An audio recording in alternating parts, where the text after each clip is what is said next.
I just finished The Last Time I Lied by Riley Sager. For the life of me, I can't find where I put my book, so I'm gonna insert a picture here. This is it. It's a thriller.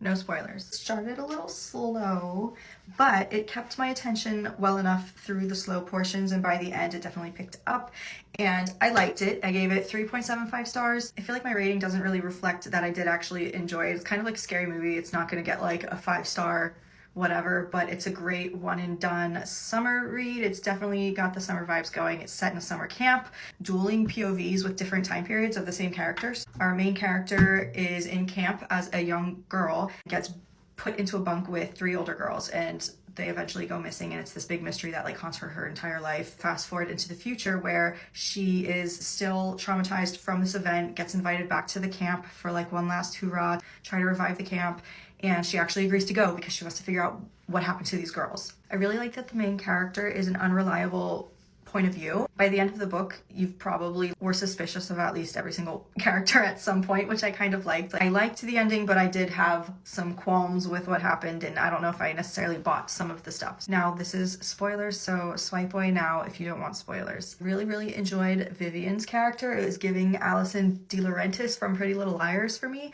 and because it was giving Alison DeLaurentis, I was not shocked by this plot twist that everyone's like freaking out about, where she was still alive at the end, because it was giving Alison DeLaurentis. Also, I loved Theo and Emma's dynamic because I don't know if it was meant to be as funny as it was to me, but the fact that they were totally crushing on each other for like years, but also like accusing each other of murder the entire time was hilarious. Also, totally called that it was Chet, but then didn't really buy it being Chet by the end of it. With the whole book, it's like suspicious of Theo. That's who she accused when she was a kid. Fast forward to now, she's suspicious of him again. Immediately, I was like, it's the younger brother.